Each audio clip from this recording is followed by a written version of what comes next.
right, when Brian approached me about talking about entrepreneurial trends, I looked at it from a lot of different angles. I mean, one is the methodologies for starting business. One could be the topics that are going to be ripe territory for the entrepreneurs. And there's lots of different ways of looking at this. And so my talk is going to be kind of a hodgepodge of unusual trends here. So we're going to dive right in. So the topics I'm going to talk about tonight are the untethering of the marketplace, the shift from physical products to digital products, the coming explosion of apps. If we don't know the explosion's already taken place, we're just scratching the surface. The coming explosion of video, again, we're just scratching the surface on that. And then, might want to adjust that.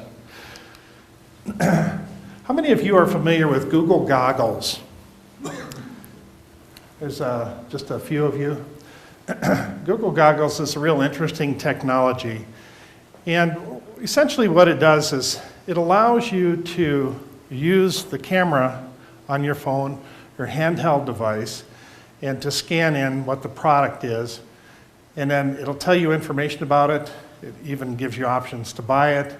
And the latest announcement, which came out today, says that Google Goggles now has the capability of scanning a barcode instantly, so then you can pull up more information about that product.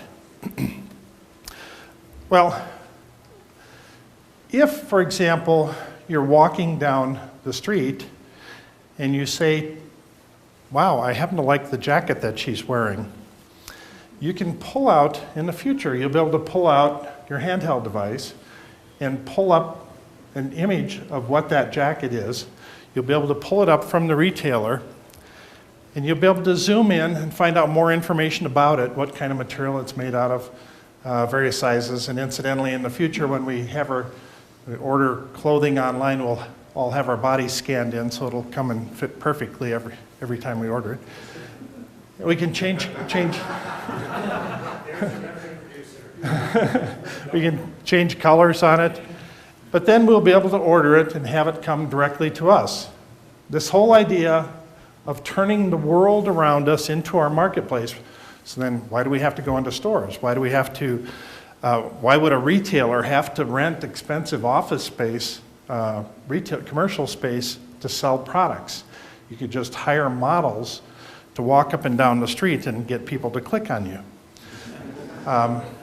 And it doesn't just have to be clothing models, it can be appliance models, toasters and blenders, and I have serious concerns about the chainsaw models, but that's a whole other topic. But we're very close to this. Google Goggles is getting us very close to this. Now, in the future, we're going to have invisible barcodes, QR codes and barcodes. These are things that a handheld device would be able to pick up on that we can't see. So manufacturers are going to start incorporating these codes into every product that we own. They will be there. And so then when you're walking around, whether you're walking through your neighbor's backyard or just down the street and you see something that you happen to like, you'll be able to pull it up, find out information about it, and decide if you want to buy that product. And not only just buying things, you can find out information about individuals, you can find out destinations, landmarks, all kinds of interesting information. Now this is what I call the untethering of the marketplace. We are eliminating the need to go into stores, we're eliminating the need to go onto websites. We are able to find products, make purchases, without having to do any of that. Some of these other technologies that are coming into play are turning our handheld devices into ways you can swipe credit cards, you can receive payments.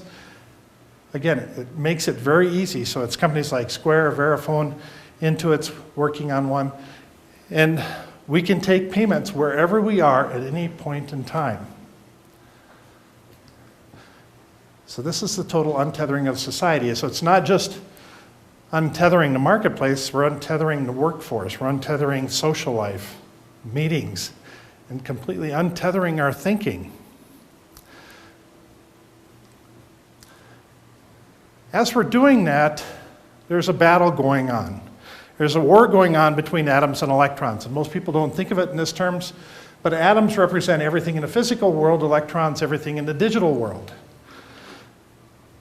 The things happening in the digital world are happening exponentially faster. The big disruptors out there are in the digital world.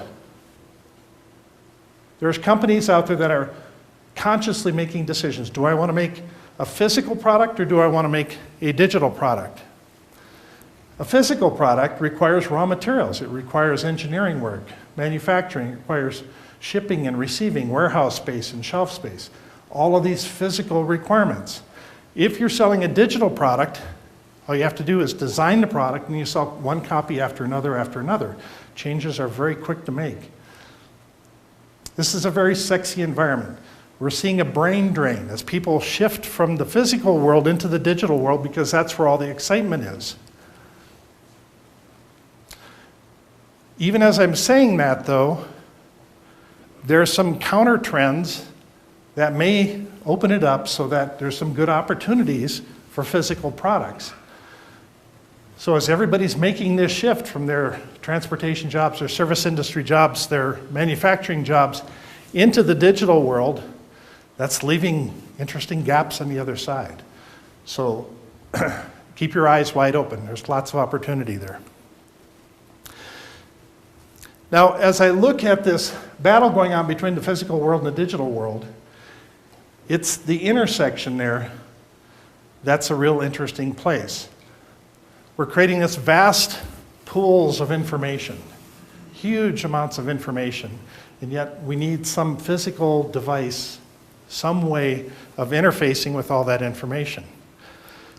And that's the interface. That's what I find real interesting.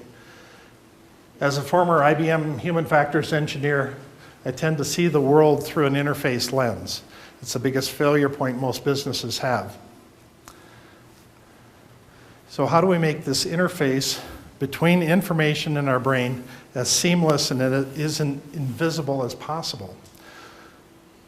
Well, the current trend is to do it with apps. All of these apps are at that very intersection between the information world and the physical world. If you're wondering about how many apps are out there, I was having an argument with Michael Sidorzeski over the weekend about how many apps are out there. He said there's over 400,000. Well, there are over 400,000 iPhone apps, but there's 70,000 that are inactive. So I just finally found a source that gives me all this information. Understand where this all started. This started in March of 2008. Apple released the software developers kit for the iPhone, and it was June of that year when they had the first 500 apps that were announced. Since that time, the number of apps have just exploded. But it's not just for the iPhone. The Android has over 223,000 apps right now. BlackBerry has over 15,000 apps. Windows 7's just getting started, somewhere close to 4,000 apps. Facebook, over 57,000 apps just for Facebook. And then Samsung has opened it up for their television, 380 apps just for the Samsung television. Now this is just getting started in the TV world. The TV world, as soon as Google TV with their open API catches on, and all of it's using Android, so you can have Android apps designed for television. This is going to get real interesting real fast. But as I look at all of the apps that are being developed, this intersection between the digital world and the physical world, I'm wondering, where's the apps for my car? Where's the apps for my house? Where's the apps for my guitar? All these other products. They're in the works. Where's the apps for my crazy products that I'm working on? This is a bike that was just recently announced. This is a bike that streams critical information to your handheld device, to your smartphone. We're going to start having apps for our bicycles. If I have apps for my car, I would like to have an app that allows me to never go over the speed limit, except in Kansas and Wyoming and major parts of Texas. They don't count. I would like to know where the closest parking spaces are. And there's some crude systems for doing that now, but I would like actually drones flying around that could tell me where the closest parking spaces are. I want to know how much they're going to cost. I want the car to get to know me. When I'm in an unfamiliar city, I would like the car to tell me where some good restaurants are. I would like the car to tell me where these cultural events are going to be happening that I can tie into. And if I'm late for a meeting, I want my car to be able to go into my calendar, know who I'm meeting with at what time, and tell those people what time I'm going to get there. That's the excuse apps. Yeah, the excuse apps. There's lots of opportunity for excuse apps. If I'm going to design apps for my house, I want to know lots of things about my house. I want to know the quality of air coming in. I want to know the quality of air going out. I want to know the quality of water coming in, electricity, what the sewage quantities are going out. I want to know if I'm storing power for my house or storing food in my house. I want to develop ways of monitoring all those things. And once we create the right interface for our house, we're going to be developing apps all over this. There is great opportunities here. Now, when I think about how people interface with the physical world, there's three primary friction points, and it happens to be the shoes that we walk in, the chairs that we sit in, and the beds that we sleep in. Those are the primary friction points. So if we are able to create smart shoes, we should be able to start developing apps for those smart shoes. And it depends on what that interface looks like. Will we be able to adjust the arch support on the shoe? Will we be able to create an app that automatically senses how much sweat is in our shoe, and we'll be able to open dampers on the sides? Are we going to be able to monitor how long our steps are, how many steps we take in a day, how much impact we're putting on the bottom of our feet when we're walking? All of those details, we'll be able to have information on that in the near future. All right, switching gears here to the explosion of the video world. Cisco is predicting that within just 4 years, 90% of all the content on the web is going to be video content. When you think about that, we don't have good ways of searching video content. We don't have good taxonomies. We don't have good structures for organizing it. If, for example, you wanted to find out what the 1980s movie was where Harrison Ford was wearing a blue sweater, how would you do that? I know you'd have to ask Dave Taylor here, but he's a compendium of movie information. Now, when I was at CES just a couple weeks ago, one of the interesting technologies there was this real thin film technology, and it was a speaker. It would actually emit sound. So you can actually take this fabric, that's a sound fabric, you can sew it into your clothing. I kind of like the idea of actually having pants that talk. Having your shirt talk to you.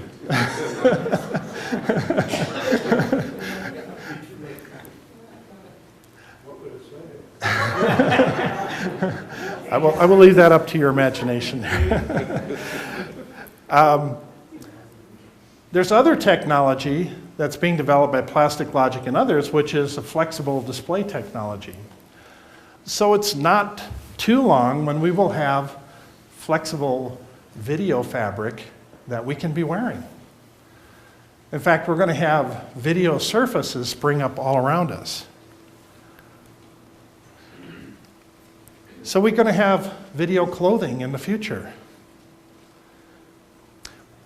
And not only will we have talking pants, we'll have video pants.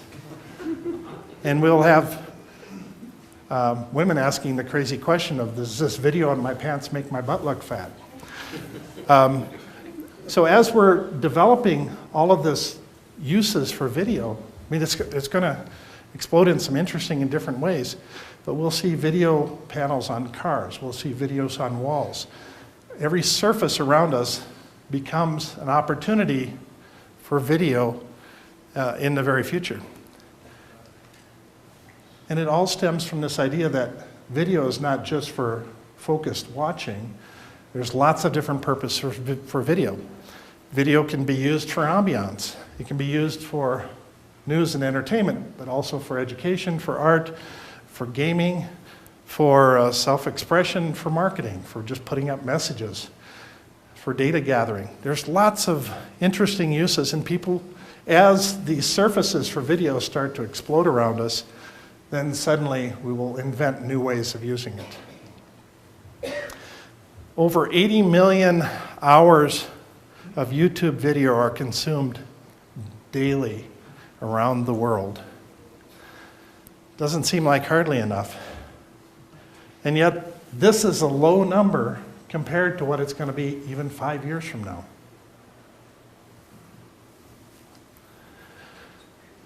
All right, business colonies. The average person that turns 30 years old today has had 11 different jobs. It's my prediction that the average person 10 years from now that turns 30 years old will have worked between 200 to 300 different projects. We're shifting towards project-based work.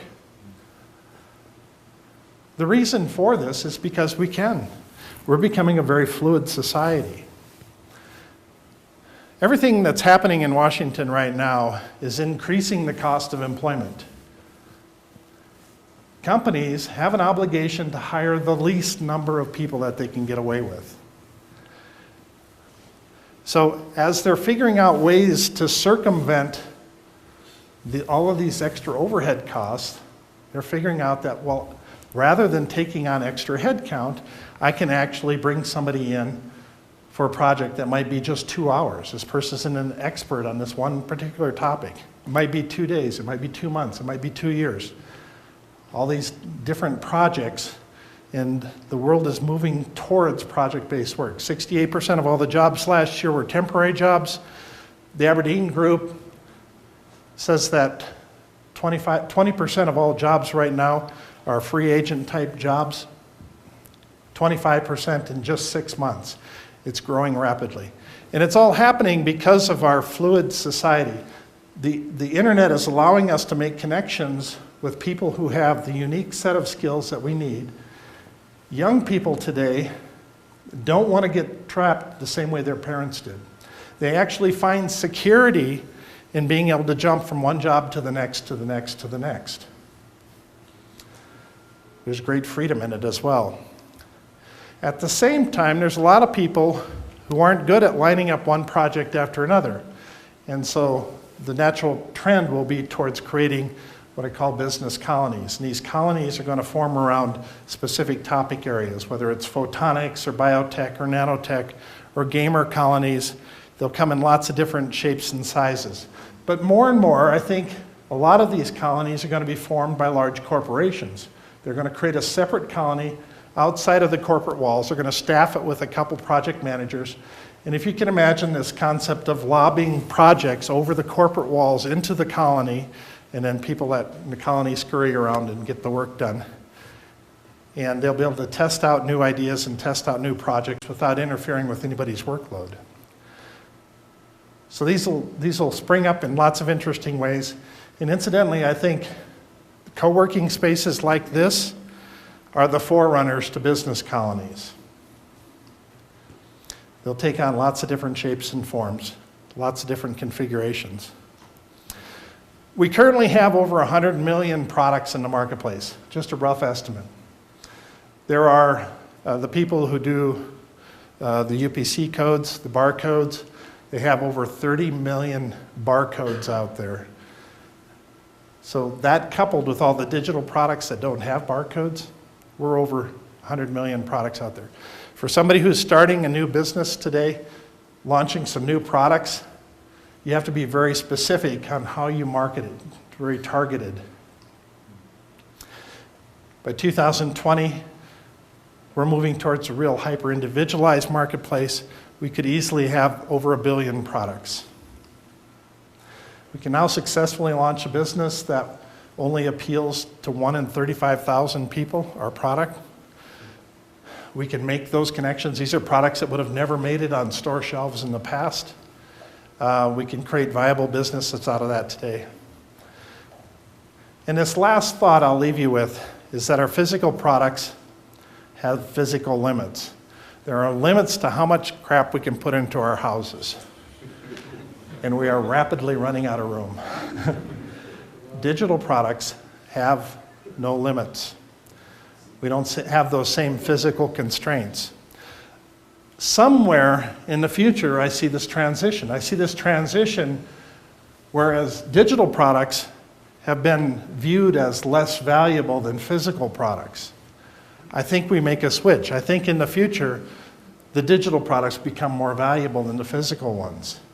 So this idea that everything should be free, I think shifts sometime in the future. The famous physicist Max Planck says when you change the way you look at things, the things you look at change. And with that, I thank you very much for listening to me tonight.